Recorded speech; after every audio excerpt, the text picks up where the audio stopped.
नमस्कार दोस्तों, finance institute of commerce में आप सबका स्वागत है। दोस्तों, आज इस सेशन में हम पार्टनरशिप का प्रैक्टिकल एस्पेक्ट जो है वो शुरू करने जा रहे हैं। मतलब जो पार्टनरशिप फॉर्म की बिजनेस ट्रांजैक्शंस हैं उनको अकाउंटिंग ट्रीटमेंट किस तरीके से दिया जाता है, तो आज इस सेशन में हम उसी को डिस्कस करेंगे। तो काफ़ी इम्पोर्टेंट एस्पेक्ट है, खासकर जो 12th क्लास के स्टूडेंट्स हैं या पंचायत अकाउंट असिस्टेंट की प्रिपरेशन कर रहे हैं, तो दोनों कैटेगरी के स्टूडेंट के लिए ये एस्पेक्ट जो है काफ़ी इंपॉर्टेंट है। क्योंकि प्रैक्टिकल एस्पेक्ट को अगर आप अच्छे तरीके से समझ जाते हो तो पार्टनरशिप के अंदर जितनी भी इंट्रिकेसीज हैं उनको आप आसानी से यहाँ पे जो है सॉल्व कर सकते हो। यानी कि पार्टनरशिप के अंदर जितनी भी मुश्किलें हैं आसानी से यहाँ पे आप उनको समझ सकते हो। अब इससे पहले जितने भी सेशन हमने किए हैं, अब उसमें हमने यहाँ पे जो है इसका थ्योरेटिकल पोर्शन पढ़ा। तो थ्योरेटिकल जो पोर्शन जो है वो एक तरह का बेस है। अब हमने यहाँ पे बेस जो है वो तैयार कर दिया है, अब उसके ऊपर हमें बिल्डिंग खड़ी करनी है। ठीक है ना। मतलब अब हमें प्रैक्टिकल पार्ट के जरिए देखना है कि पार्टनरशिप के अंदर यहाँ पे जो है किस तरीके से यहाँ पे ट्रांजैक्शन को डील किया जाता है। ठीक है, तो इसलिए यहाँ पे आज के सेशन को ध्यान से और लास्ट तक जरूर देखिए। और अगर आज का सेशन आपको पसंद आता है तो इसको शेयर और लाइक जरूर कीजिए। और अभी तक अगर आपने मेरा चैनल सब्सक्राइब नहीं किया है तो इसको सब्सक्राइब भी जरूर कीजिए। तो चलिए स्टार्ट कर लेते हैं आज का सेशन। अब देखो यहाँ पे पार्टनरशिप की बिजनेस ट्रांजैक्शन कौन कौन सी होती हैं। पहले तो हम यहाँ पे उसके बारे में बात कर लेते हैं कि एक पार्टनरशिप फॉर्म की जो बिजनेस ट्रांजैक्शंस हैं वो कौन कौन सी हो सकती हैं। ट्रांजैक्शंस ऑफ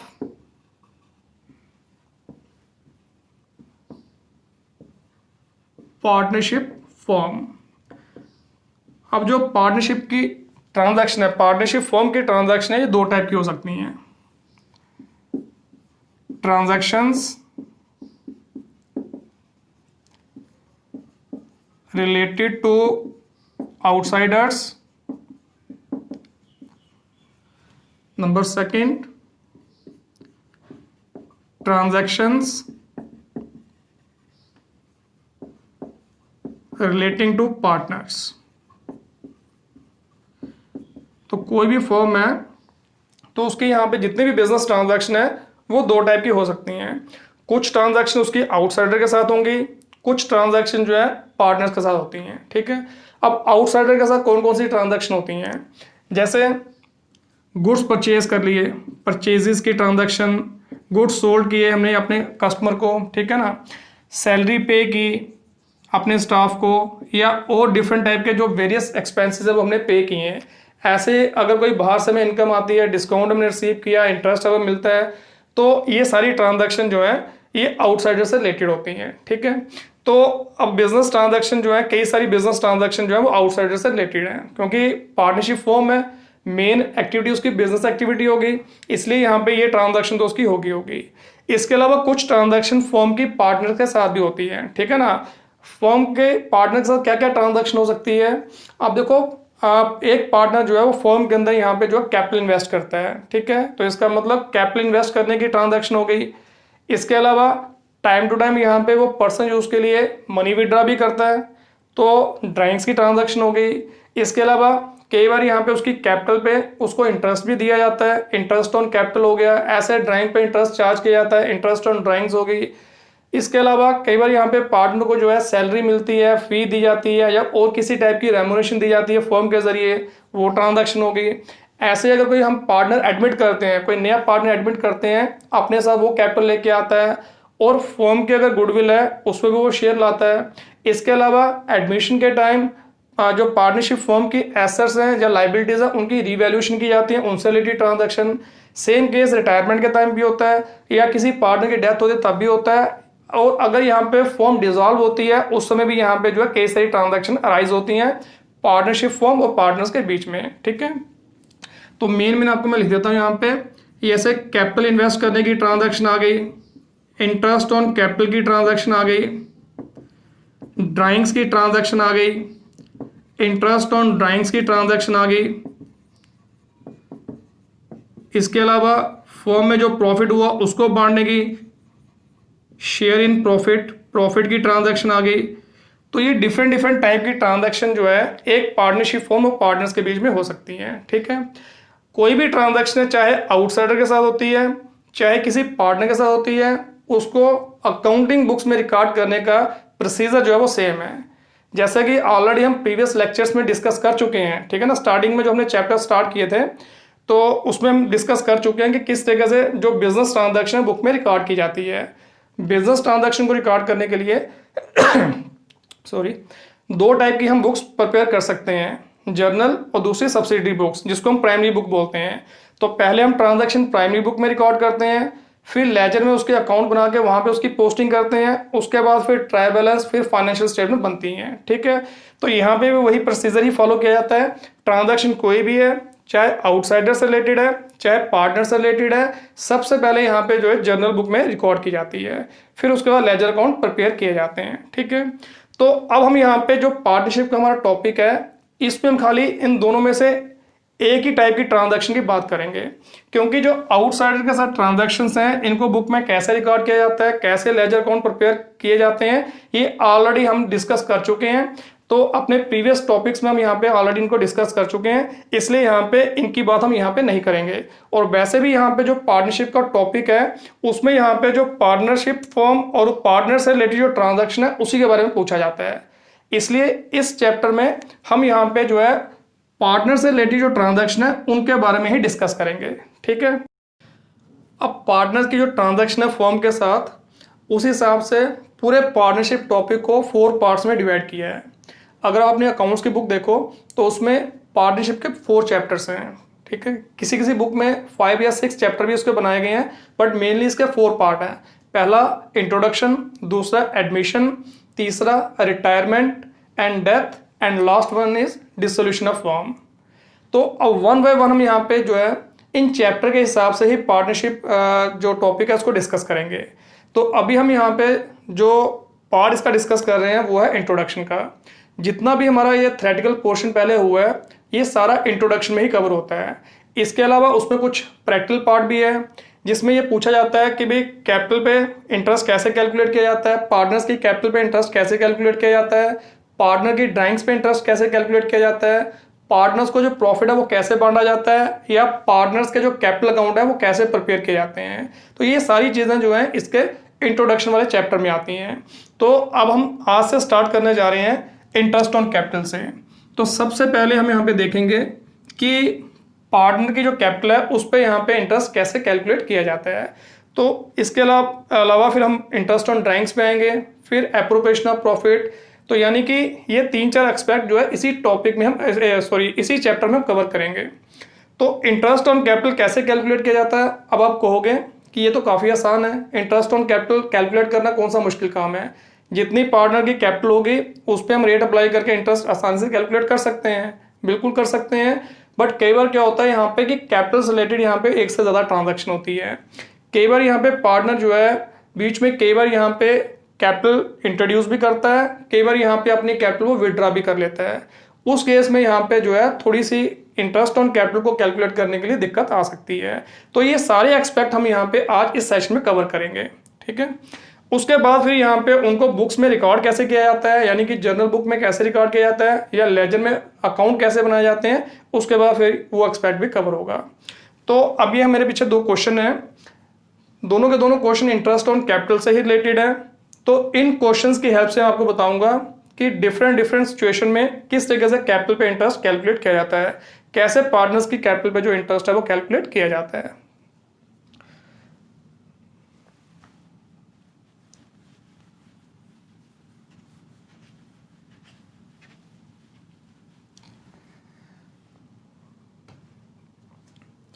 अब पहले क्वेश्चन पढ़ लेते हैं।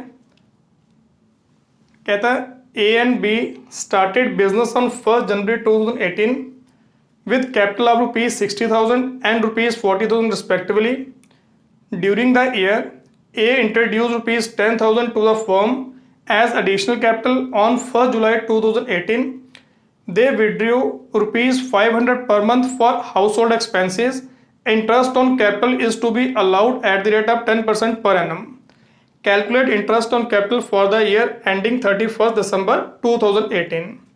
कहता है इसमें ए और बी 2 पार्टनर हैं। ए और बी यहाँ पे जो है 2 पार्टनर हैं, उन्होंने बिजनेस स्टार्ट किया जनवरी 2018 से। ए ने कैपिटल लगाई 60,000, बी ने यहाँ पे इन्वेस्ट किया 40,000।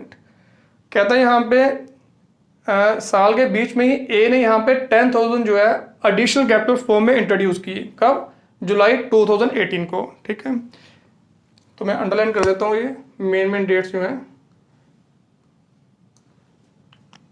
दे withdrew ₹500 per month for house hold expenses.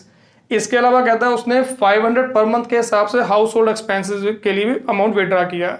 House hold expenses का मतलब हो गया इसके पर्सनल एक्सपेंसिस, यानी कि ड्राइंग्स होंगी। Interest on capital is to be allowed at the rate of 10% per annum. Capital पे जो इंटरेस्ट है वो 10% पर एनम के हिसाब से अलाउ किया जाएगा। Calculate interest on capital for the year ending 31 दिसंबर 2018। कहता है अब आपने यहाँ पे जो है इंटरेस्ट ऑन कैपिटल जो वो कैलकुलेट करना है। अब इंटरेस्ट ऑन कैपिटल हमें कैसे कैलकुलेट करना है? अगर यहाँ पे इन्होंने बीच में कैपिटल इंट्रोड्यूस नहीं की होती फिर तो जो बिगनिंग की कैपिटल है उस पर हम आसानी से रेट अप्लाई करके इंटरेस्ट निकाल लेते हैं। ठीक है, अब क्योंकि एक पार्टनर ने यहाँ पे बीच में भी कैपिटल इंट्रोड्यूस की है तो उस केस में यहाँ पे इंटरेस्ट कैसे निकालेंगे? सबसे पहले हेडिंग लिख लेते हैं, कैलकुलेशन ऑफ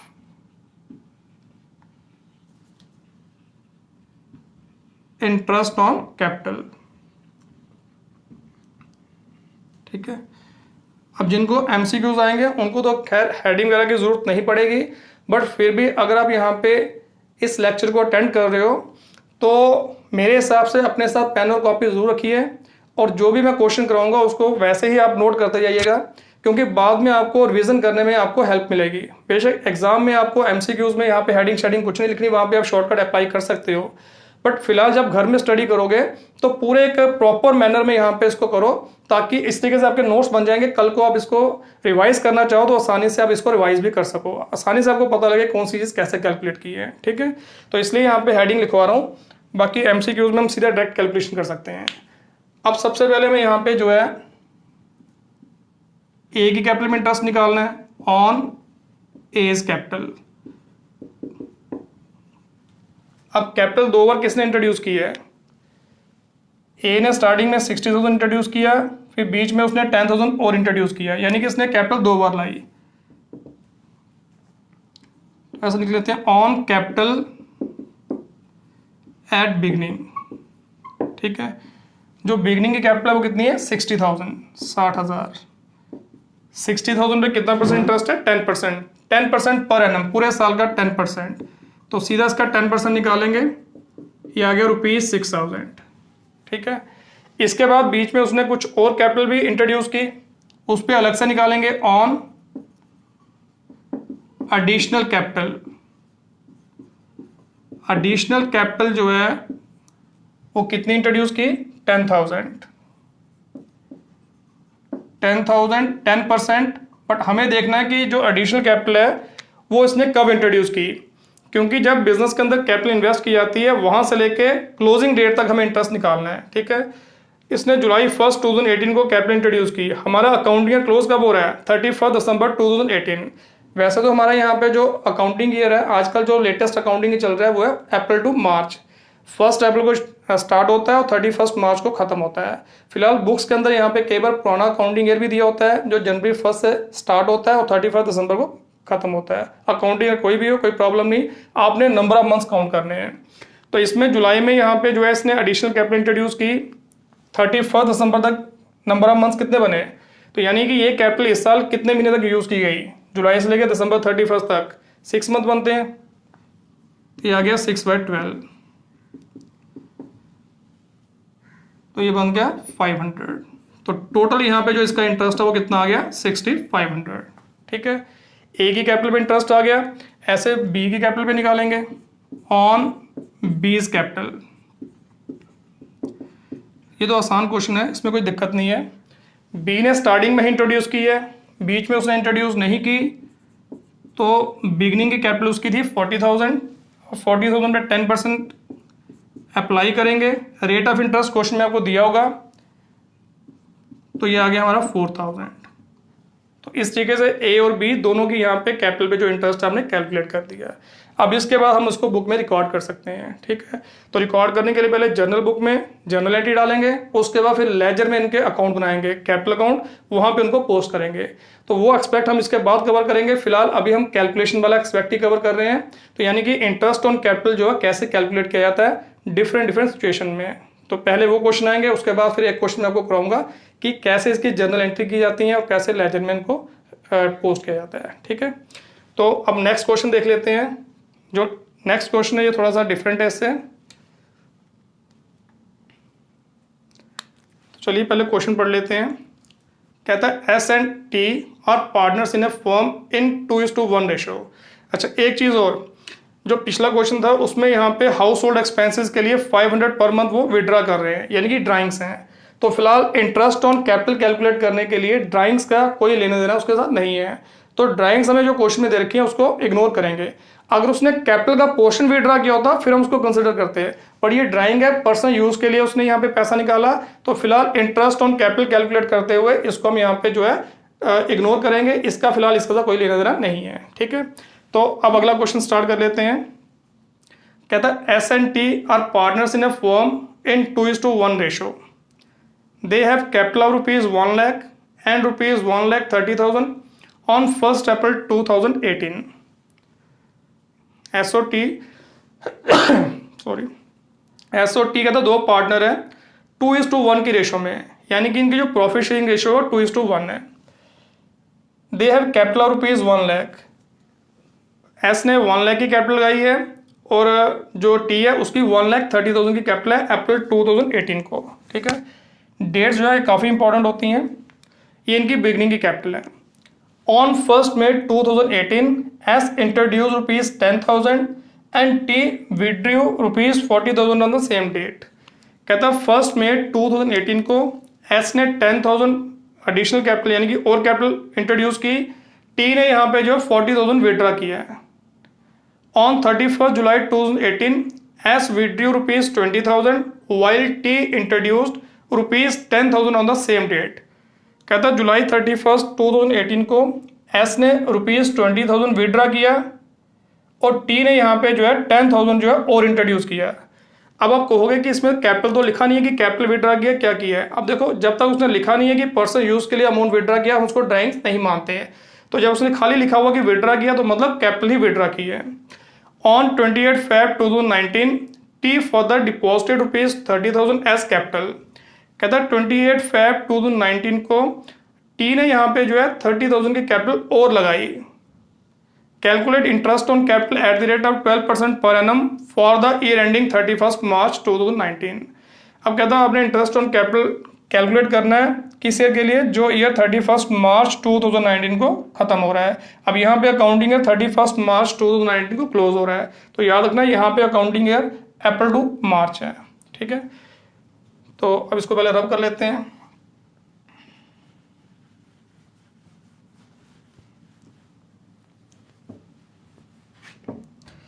अच्छा जी, दो पार्टनर है SOT,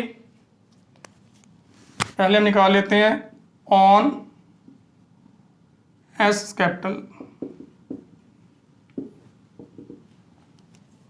अच्छा जी, अब सॉरी कैपिटल पे इंटरेस्ट निकालने के लिए अब सबसे पहले हमें देखना पड़ेगा कि इसकी बिगनिंग में कैपिटल कितनी है और बीच में अगर इसने इंट्रोड्यूस की तो कितनी की है, विड्रा की तो कितनी की है, क्योंकि इसमें 2-3 ट्रांजैक्शन हुई हैं। बिगनिंग में इसकी कैपिटल है 1 लाख, फिर इसने यहाँ पे जो है 1 May 2018 को 10,000 इंट्रोड्यूस किया, फिर इसने 31 जुलाई 2018 को ₹20,000 विड्रा किया। ये 3 ट्रांजैक्शन की यहाँ पे कैपिटल से रिलेटेड है। 1 लाख, फिर 10,000, फिर 20,000, ये इसकी डेट्स आ गई, ठीक है। अब हमें इसका इंटरेस्ट ऑन कैपिटल कैलकुलेट करना है। कैसे कैलकुलेट करना है? 2 तरह से कैलकुलेट कर सकते हैं। दोनों तरीके आपको मैं बताऊंगा, बाकी जैसा आपको अच्छा लगता है उस तरीके से आप एग्जाम में अप्लाई कर सकते हो। वैसे भी जिनके MCQs हैं उन्होंने तो शॉर्टकट ही मारना है, तो फिलहाल यहाँ पे आपको मैं डिटेल बता रहा हूँ, बाद में आप उनको खुद ही शॉर्टकट में कन्वर्ट कर सकते हो। हाँ, अब जो पहला मेथड है उसके मुताबिक हम यहाँ पे इस तरीके से कॉलम बना लेते हैं। Date, capital, number of months और लास्ट में आ गया प्रोडक्ट। ठीक है, तो इसको हम बोलते हैं प्रोडक्ट मेथड। अब कैसे हमें यहाँ पे इंटरेस्ट कैलकुलेट करना है, सबसे पहले देखना है कि हमारे पास कैपिटल बिगनिंग में कितनी है। 1 लाख, यहाँ लिख दिया अप्रैल 1, 2018, कितनी कैपिटल है 1 लाख। ठीक है, उसके बाद हमारी कैपिटल चेंज कब हुई, हमारी मतलब एस की कैपिटल चेंज कब हुई, एस ने यहाँ पे 1 मई 2018 को 10,000 और इंट्रोड्यूस किया, यानी कि और कैपिटल लगाई, तो 1 मई को उसकी कैपिटल चेंज हुई। तो जिस डेट को आपकी कैपिटल चेंज होती है वो आपने डेट्स यहाँ पे लिखते जाना है। 1 अप्रैल को उसकी कैपिटल 1 लाख थी, 1 मई को उसकी कैपिटल जो है 1,10,000 हो गई, क्योंकि 1 लाख पहले थी, 10,000 से और इंट्रोड्यूस किया। ठीक है, उसके बाद इसकी कैपिटल फिर चेंज हुई, बिल्कुल हुई। 31 जुलाई 2018 को एस ने यहाँ पे ₹20,000 विड्रा किया, तो यानी कि 31 जुलाई को इसकी कैपिटल फिर चेंज हुई, ₹20,000 इसने विड्रा किया। अगर 20,000 इसने विड्रा किया तो अब इसकी कैपिटल कितनी रह गई, 1 मई को 1,10,000 हो गई थी, 20,000 विड्रा किया, निकाल लिया, तो पीछे कितना बचा 90,000, यानी कि 1,10,000 माइनस 20,000। ठीक है, तो इसकी यहाँ पे जो है पूरे साल 3 अलग अलग डेट्स पे इसकी अलग अलग कैपिटल थी। अब हमें देखना है कि ये जो कैपिटल का अमाउंट है इसने इस साल कितने महीनों तक यूज़ किया। जो इसकी 1 लाख की कैपिटल थी वो अप्रैल से लेके मई तक यूज़ हुई, क्योंकि मई 1 को उसकी कैपिटल चेंज हो गई। दैट मीन्स इसने 1 लाख जो है एक ही महीने तक यूज़ किया, उसके बाद कैपिटल चेंज हो गई। मई 1 को उसकी कैपिटल हो गई 1,10,000। ये नंबर ऑफ मंथ्स कितने हैं, कितने महीनों के लिए इसने इसको यूज़ किया, 1 मई से लेकर 31 जुलाई तक कितने मंथ बनते हैं, मई जून जुलाई, 3 मंथ्स। ठीक है, उसके बाद 31 जुलाई को फिर कैपिटल चेंज हुई और वो लास्ट तक रही, क्योंकि इसके बाद यहाँ पे कोई ट्रांजैक्शन नहीं है, तो मतलब जब अकाउंटिंग का क्लोज हुआ तब तक यहाँ पे ये अमाउंट यूज़ किया गया, और अकाउंटिंग का क्लोज हो रहा है 31 मार्च 2019 को। तो ये 90,000 कितने महीने तक यूज़ किया गया है, 31 जुलाई से काउंट करो क्लोजिंग डेट तक। जुलाई का महीना तो निकल गया, अगस्त, सितंबर, अक्टूबर, नवंबर, दिसंबर, जनवरी, फरवरी और मार्च, यानी कि 8 मंथ के लिए। ठीक है, अब आपने इनको मल्टीप्लाई करना है, इनका प्रोडक्ट करना है।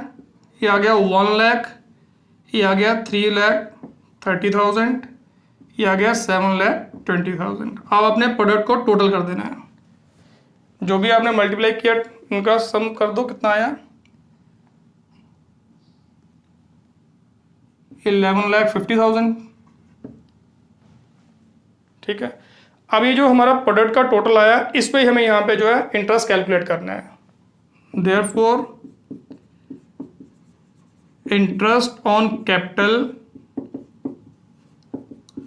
11,50,000 पे 12%।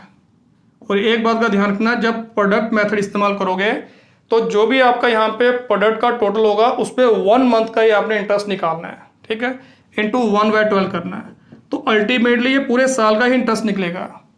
तो याद रखना, जब प्रोडक्ट किया होगा तभी यहाँ पे ये आपने यूज़ करना है, तब आपने 1 महीने का इंटरेस्ट निकालना है, तो कुल मिला के पूरे साल का जो इंटरेस्ट होगा वो निकल आएगा। ये आ गया 11,500। तो इंटरेस्ट ऑन कैपिटल एस का कितना आ गया 11,500। ठीक है, क्लियर है। तो इस तरीके से प्रोडक्ट मेथड का इस्तेमाल करके हम यहाँ पे जो है एस की कैपिटल पे इंटरेस्ट निकाल सकते हैं। अब इसको हम यहाँ पे दूसरे तरीके से भी कर सकते हैं। ठीक है, शॉर्टकट तरीके से। शॉर्टकट तरीके से हम कैसे करेंगे, देखो अप्रैल 1 को जो कैपिटल थी 1 लाख है, ये 1 मई को चेंज हुई, इसका मतलब जो 1 लाख है इस पर हम यहाँ पे जो है 1 मंथ का इंटरेस्ट निकालेंगे। मई को कैपिटल होगी 1,10,000 और वो 31 जुलाई तक रही, तो 1,10,000 का हम यहाँ पे जो है 3 मंथ के लिए इंटरेस्ट निकालेंगे। 31 जुलाई को हमारे यहाँ पे जो कैपिटल होगी वो होगी 90,000 और वो लास्ट तक रही, तो इसमें 8 मंथ का हमें इंटरेस्ट निकालना है। तो टोटल करेंगे तो पूरे साल का इनका इंटरेस्ट जो है वो निकल आएगा। मतलब कैपिटल हमने यहाँ पे जो है पूरा साल कितने कितने महीने के लिए यूज़ किया, उसके अकॉर्डिंग हमें इंटरेस्ट कैलकुलेट करना होता है। ठीक है, करके देख लेते हैं। इस क्वेश्चन में आपको करवा देता हूँ।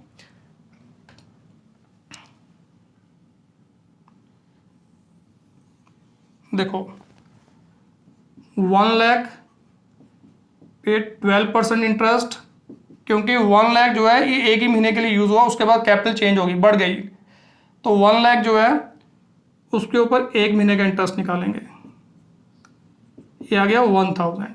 ठीक है, फर्स्ट में को कैपिटल हो गई 1,10,000, 12% इंटरेस्ट पूरे साल का है, बट ये 1,10,000 जो है वो 3 मंथ के लिए यूज़ किया गया है, क्योंकि 31 जुलाई को कैपिटल फिर चेंज हुई, तो यानी कि इस पर 3 मंथ का इंटरेस्ट निकालना है। ठीक है,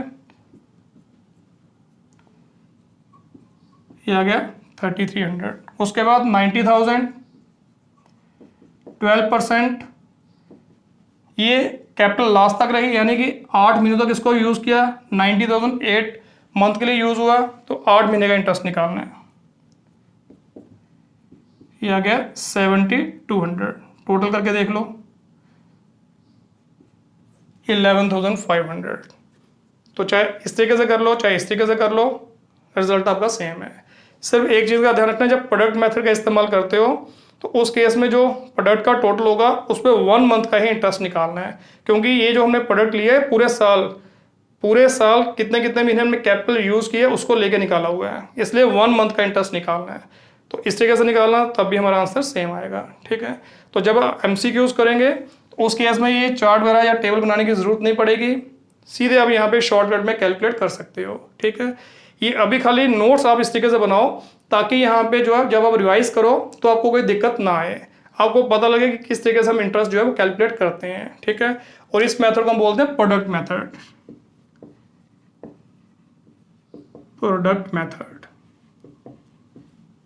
इस चीज़ का ध्यान रखना।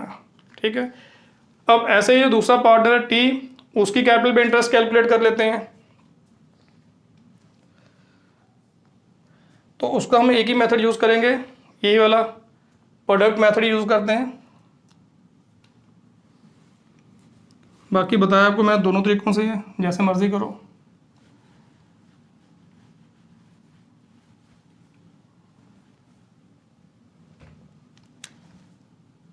यहाँ ले लेते हैं tease capital.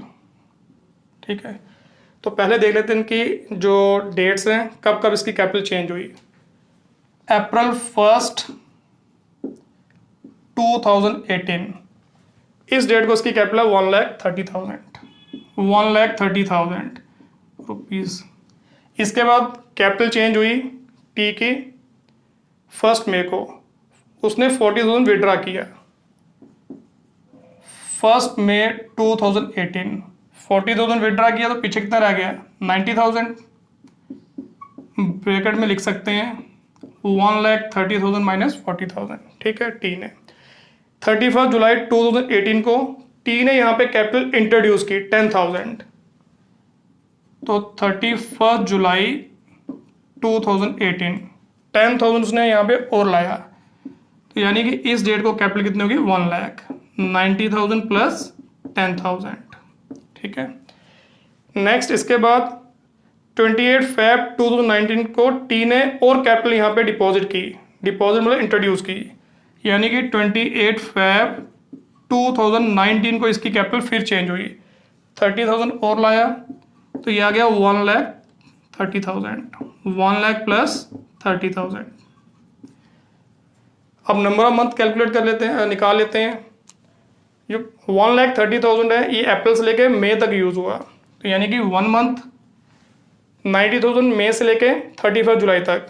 Number of month कितने हो गए, मई जून जुलाई 3। 1,31 जुलाई से लेके 28 फैब तक। नंबर ऑफ मंथ कितने हो गए, अगस्त सितंबर अक्टूबर नवंबर दिसंबर जनवरी और फरवरी 28 तक है ना, तो फैब भी बीच में आ गया, तो 7 हो गए। और 28 फैब को जो कैपिटल है वो हमने 31 मार्च तक यूज़ की, यानी कि वहाँ पे एक ही महीना है। ठीक है, अब इनको मल्टीप्लाई कर लेते हैं, ये आ गया 1,30,000, 2,70,000, ये आ गया 7 लाख, ये आ गया 1,30,000। अब इनको टोटल करेंगे। अब टोटल करके कितना आ गया, 3, 4, 11, 12, 12,30,000।